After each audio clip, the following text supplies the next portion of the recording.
Hello everyone, today being an agentic AI engineering student and also the student of Mandarin language, I will show you how I spend my next 14 hours straight on laptop because आज मुझे अपना HSK2 भी start करना है plus आज मुझे एक cloud code की मदद से सिस्टम भी बनाना है जो कि स्टडी नोट्स जनरेट करेगा।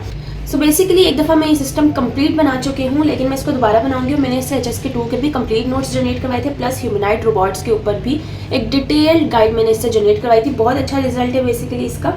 और बेसिकली HSK1 मैंने किया था यूट्यूब की प्लेलिस्ट से और उनकी HSK2 की प्लेलिस्ट नहीं है, वो सिर्फ HSK1 तक ही रहे और काफ़ी अच्छा पढ़ाने का मुझे स्टाइल लगा था, तो इसलिए मुझे HSK2 की किसी और की प्लेलिस्ट करना ज़रा ज़्यादा मुश्किल लग रहा है। HSK1 के अंदर बेसिकली 150 वर्ड्स हमने कवर किए थे, let me show you also, और यहाँ पर मैंने पूरे ये लिखे भी थे।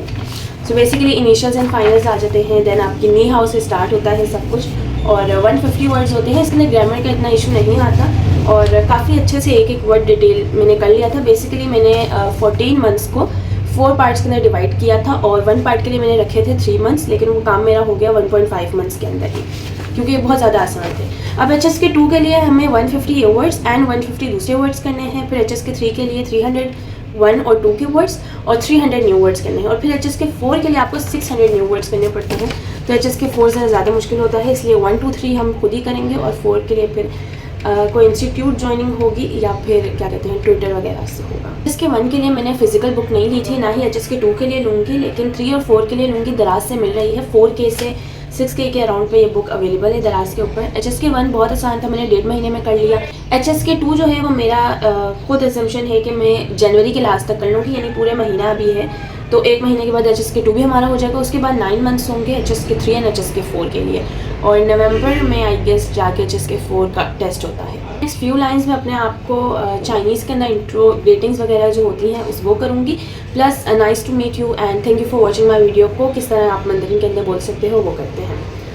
नी हाओ वॉच याओ सामिया हन गाओ शेंगरन शेनी शे शेनी मन खन वो थी शेफन। ऑब्वियसली टोन प्रोनाउंसिएशन अच्छी नहीं है, अभी काम चल रहा है, लेकिन फिर भी काफ़ी मुश्किल होता है वर्ड्स को आपस में मिलाना और फिर एक प्रॉपर सेंटेंस बनाना, क्योंकि HSK1 की वोकैबुलरी में अराउंड से 150 वर्ड्स होते हैं। अब जब HSK2 आ जाएगी तो फिर प्रॉपर सेंटेंस मेकिंग ईजी हो जाएगी। अच्छा, कभी भी आपने फोकस स्टडी करनी हो तो या तो आप सूथिंग वॉइस के अंदर कुरान की तिलावत या फिर जो ब्रेन हार्मोनिक्स होते हैं उनका इस्तेमाल करें। Basically brain harmonics special kind की फ्रीक्वेंसीज होती हैं जो कि आपके हिप्पोकैम्पस को एक्टिवेट कर देती हैं और उसके बाद आप जिस चीज़ को फोकस करके याद कर रहे हैं या लिखने की कोशिश कर रहे हैं, पढ़ने की कोशिश कर रहे हैं, तो आपका सारा फोकस उस एक चीज़ के ऊपर हो जाता है।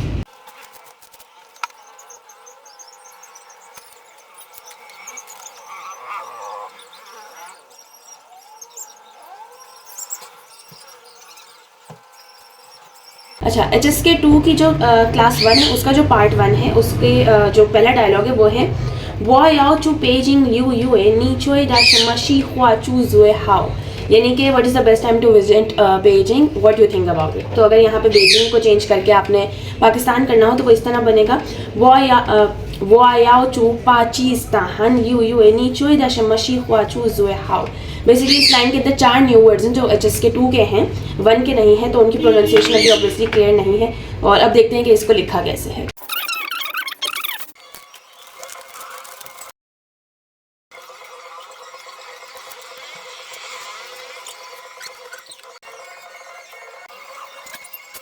के लिए HSK2 की जो हमारी क्लास 1 थी उसके 4 पार्ट थे, चारों हमने कंप्लीट कर लिए। उसके अंदर टोटल 13 न्यू वर्ड्स थे और इनको काफ़ी बार लिखा, समझा, अलग अलग सेंटेंसेस इससे बनाए, क्योंकि अलग से एक सेंटेंस को याद करना ज़रा एक अलग वर्ड को याद करना मुश्किल होता है, लेकिन अगर आप उसकी सेंटेंसेस की फॉर्मेशन के अंदर उसको याद करें तो वो ज़्यादा आसानी से हो जाता है। तो अब कल यही 13 वर्ड्स और पुराने जो 150 वर्ड्स थे उनको दोबारा रिवाइज़ किया जाएगा और इसी तरीके से, क्योंकि HSK2 के अंदर भी हमारे पास 15 लेक्चर्स हैं, तो एक दिन छोड़ के एक दिन इनको लेंगे और बाकी सब रिवाइज़ करेंगे ताकि वोकैबुलरी अच्छी बिल्ट हो जाए और प्रोनाउंसिएशन वगैरह भी बेहतर हो जाए। प्लस मेरी 8 से 10 अभी क्लास थी AI ड्रिवन डेवलपमेंट की और अब रात भी काफ़ी हो चुकी है। हमने जो प्रोजेक्ट बनाना था वो बनाने की तरफ चलते हैं क्योंकि वो मैंने सबमिट भी कराना हो। तो सिस्टम जो है वो बेसिकली नोट्स जनरेटर है जिसके कॉन्टेक्स्ट के अंदर हमने डाला हुआ है कि आपने ब्लूम्स टेक्सोनोमी मेथडोलॉजी को फॉलो करना है, जो कि एक बेसिकली नोट्स जनरेट करवाने का एक प्रॉपर वे है। और इसी प्रोजेक्ट को मैं दोबारा बनाऊंगी क्योंकि प्रॉपर डॉक्यूमेंटिंग वगैरह करनी है। यहाँ पर हम क्लाउड कोड का इस्तेमाल करेंगे। बेसिकली इस वक्त मेरे 2 कोर्सेज चल रहे हैं। एक 3 मंथ्स का कोर्स है जो कि AI ड्रिवन डेवलपमेंट है, और दूसरा जो है वो 15 मंथ्स का कोर्स चल रहा है जो agentic and robotic AI engineering के ऊपर है। एक के अंदर हम AI ड्रिवन डेवलपमेंट पढ़ रहे हैं और दूसरे में अभी हम स्पेक ड्रिवन डेवलपमेंट स्टार्ट हो रही है। सो दोनों के अंदर क्लाउड कोड है और एक में हम यानी कि वाइब कोडिंग का देख रहे हैं, लेकिन जो स्पेक ड्रिवन डेवलपमेंट है वो ज़्यादा एडवांस सुना है, उसके सॉफ्टवेयर वगैरह आप ज़्यादा अच्छे बना सकते हो। अभी सिर्फ एक ही क्लास हुई है, उसमें भी प्रॉपर इंस्टॉलेशन वगैरह सीखी है, तो अभी नेक्स्ट संडे से फिर स्टार्ट होगी ये क्लासें। इसी सिस्टम को अब हम दोबारा बनाएंगे। यहाँ से मैं इसको सेव कर लूँगी और प्रॉपर वगैरह प्रॉम्प्ट्स वगैरह मौजूद हैं हमारे पास, तो हम उन्हीं को यूज़ करते हुए इसको दोबारा बनाएंगे। क्लॉड को ओपन करने के बाद टर्मिनल के अंदर अब सबसे पहले हम उससे claude.md की फाइल बनवाएंगे और एजेंट को इस चीज़ के ऊपर इंस्ट्रक्ट करेंगे कि वो एकेडमिक टोन को फॉलो करे। सो बेसिकली जो नेक्स्ट कमांड हमने इसको दी है उसमें हमने ये बोला है कि नोट सारे नोट डायरेक्टरी के अंदर होने चाहिए, फ्लैश कार्ड का डायरेक्टरी के अंदर, और क्विजेज जो है वो क्विजेज की डायरेक्टरी के अंदर होनी चाहिए। अभी तक हमारे पास claude.md की फाइल आई है, अब हमारे पास 3 मजीद फाइलें बनेंगी, फ्लैश कार्ड की एंड क्विजेज की एंड नोट्स की। तो यहाँ पर ये वही परमिशन मांगी है कि आप claude.md को हमने एडिट करना पड़ेगा, तो हम इसको ये सारी परमिशंस देंगे। सो बेसिकली अब तक हमारे पास जो हम चाहते थे वो हो गया है। अब हम इसको देंगे डिटेल प्रॉम्प्ट, और उस डिटेल प्रॉम्प्ट के अंदर बेसिकली हम एक ऐसी स्किल बनवाएंगे जो मजीद स्किल्स बनवाने में हमें मदद करेगी। जो थोड़े टेक्निकल टर्म्स से जिनका वास्ता है वो समझ सकेंगे कि क्लाउड कोड के अंदर बेसिकली एक स्किल, एक फीचर skill.md की एक फाइल बनती है।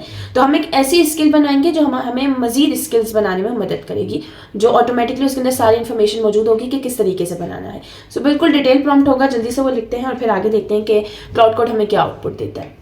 हमने सबसे पहले इससे बनी हमारे पास .क्लॉट की, और उसके अंदर skill.md की फाइल रेडी हो चुकी है जो हम चाहते थे बेसिकली, जिसने आगे की स्किल्स जब हम मल्टीपल बनाएंगे, बेसिकली 3 स्किल्स यहाँ पे बनेंगी, तो वो डिफरेंट स्किल्स के अंदर एक ही क्राइटेरिया फॉलो हो रहा होगा, तो इस तरह एक अच्छी क्वालिटी मेंटेन रहेगी। तो स्टडी नोट्स जनरेटर की डायरेक्टरी पहले क्रिएट हुई, उसके बाद उसके अंदर skill.md की फाइल जनरेट हो गई। तो अभी सब कुछ यहाँ तक बिल्कुल ठीक है। अब इसी तरह हम फ्लैश कार्ड जनरेट करवाएंगे, प्लस हम इसकी क्विजेस की डायरेक्टरी भी फिर जनरेट करवाते हैं, और नीचे जिस तरह आ रहा है create flash card generator skill next, तो इसी को हम करेंगे और इसी तरह अब ये दोनों भी करवा लेंगे। तो अब तक जो बेसिकली हम चीज़ें चाह रहे थे, फ्लैश कार्ड जनरेटर की स्किल, क्विज की स्किल एंड हमारे पास नोट्स की स्किल, तीनों बन गई हैं। 3 फाइल्स एक्स्ट्रा बनी हुई थी तो वो मैंने पहले डिलीट कर दी हैं। अब हम ट्राई करते हैं और इससे HSK2 के नोट्स जनरेट करवाते हैं और देखते हैं कि कितने अच्छे करता है। उसके बाद किसी और टॉपिक पे भी कराएंगे, और HSK2 के मैं इससे जनरेट करवाऊंगी, प्लस जो मेरा दूसरा सिस्टम है उससे जनरेट जो हुए हैं वो देखेंगे कि इन दोनों में से किसके सबसे ज़्यादा अच्छे हैं। HSK2 के जो हमारे नोट्स जनरेट हुए हैं वो बहुत डिटेल में इसने जनरेट करके दिए हैं। सारे 300 वर्ड्स जो हैं वो लिख दिए हैं, किस तरीके से पढ़ना है, क्या क्या चीज़ों को फॉलो करना है, वो सारी चीज़ें कर दी हैं। अब हम इसी तरीके से फ्लैश कार्ड जनरेट करवाते हैं इससे, और क्विज भी जनरेट करवाते हैं और देखते हैं कि वो कैसे परफॉर्म करता है। वरना यहाँ तक तो बेस्ट रिजल्ट जो चाहिए था वही आया है। हमने जनरेट करवाए थे फ्लैश कार्ड्स। फ्लैश कार्ड का जो टोटल यानी कि जनरेट हुए हैं लाइन्स ऑफ कोड आ रहा है वो 2700 लाइनों का कोड है। इतने डिटेल फ्लैश कार्ड रेडी करके दिए, अराउंड 500 डिफरेंट सेंटेंसेज, उसके अंदर सारी वोकैबुलरी जो HSK2 तक की है सारी इस्तेमाल कर ली है। इंग्लिश में, चाइनीज़ में, फिनियन में, हर चीज़ के अंदर लिखा हुआ है। बेस्ट नोट्स रेडी हुए हैं और फ्लैश कार्ड्स भी बहुत अच्छे हैं। अब हम क्विजेस की तरफ जाएंगे और देखते हैं कि क्विजेस किस तरीके के जनरेट होते हैं। क्विज की स्किल बन गई है और बेहतरीन स्किल्स यानी कि ये सारे जो हमने बनाए थे, उसके बाद क्विजेस, फ्लैश कार्ड, नोट्स तीनों जनरेट हो चुके हैं। नोट्स बहुत अच्छे पढ़ने के लिए, फ्लैश कार्ड्स फिर आगे आपकी बाकी प्रिपरेशन कराने के लिए, और फिर क्विज लास्ट में। क्विज के अंदर true false and multiple choice questions जो होते हैं वो सब हैं। तो परफेक्ट यानी कि नोट्स ये बने हैं HSK2 के। अब इसी तरह मल्टीपल टॉपिक्स के ऊपर बनाए जा सकते हैं। ये जो सिस्टम है इसको किसी एक टॉपिक के ऊपर स्पेशलाइज नहीं रखा मैंने, मल्टीपल टॉपिक्स इससे बन सकते हैं नोट्स वगैरह। प्लस हमने सारे डिटेल नोट्स, गाइड, हमारे फ्लैश कार्ड्स, क्विज वगैरह सब जनरेट हो गया है। तो अब कल जो है वो इसी चीज़ को मैं दोबारा प्रैक्टिस करूँगी, यानी कि कल का सारा दिन HSK के ऊपर होगा, प्लस जो मेरी क्लास का काम है उसके ऊपर होगा। अच्छा, वाइब कोडिंग ये जो हमने की है बेसिकली वाइब कोडिंग की। कभी भी आप कोई भी AI टूल इस्तेमाल करें उसके लिए एक चीज़ ज़रूरी है और वो है बेहतरीन प्रॉम्प्ट्स लिखना। जितनी अच्छी आपकी प्रॉम्प्ट राइटिंग होगी, प्रॉम्प्ट इंजीनियरिंग के ऊपर आपने जितना अच्छा फोकस किया होगा, उतना ही डेफिनेटली आप किसी भी AI टूल को बेहतरीन तरीके से इस्तेमाल कर सकते हैं। अब वाइब कोडिंग का क्या होता है कि जब आप ज़्यादा अच्छे लेवल पे काम करो तो आपने वो कोड जो 15 दिन में जनरेट करना था वो तो आपने 2-3 घंटे में कर लिया, लेकिन अब आपको 5-6 दिन लगेंगे उस एरर को सॉल्व करने पर जो बेसिकली AI ने एरर जनरेट किया है। तो इसी चीज़ से बचने के लिए, इसको और मज़ीद प्रोफेशनल वे में करने के लिए फिर आती है स्पेक ड्रिवन डेवलपमेंट, क्योंकि आप इसके अंदर स्पेक्स की फाइल एंड फिर आप इसके अंदर कॉन्स्टिट्यूशन वगैरह बनाते हो, जो कि बहुत अच्छा प्रोफेशनल वे में होता है। Software engineering and agentic AI के अंदर बहुत अच्छा काम होता है। ऑब्वियसली मेरा सॉफ्टवेयर इंजीनियरिंग से किसी किस्म का कोई बैकग्राउंड नहीं है, मैंने इस साल ICS कंप्लीट किया है और इसको अब हमने यूज़ करना शुरू किया है। 3 महीने हो चुके हैं मुझे AI के अंदर डीप डाउन गए हुए, लाइक एजेंटिक AI के अंदर मुझे 3 महीने हो चुके हैं और इसमें बहुत अच्छा जो हमारा Q1 था PIAIC के अंदर, उसमें हमने prompt engineering, context engineering, Python, N8N ये सारी चीज़ें कवर की थी और अभी Q2 के अंदर हम स्पेक ड्रिवन डेवलपमेंट के अंदर आ गए हैं।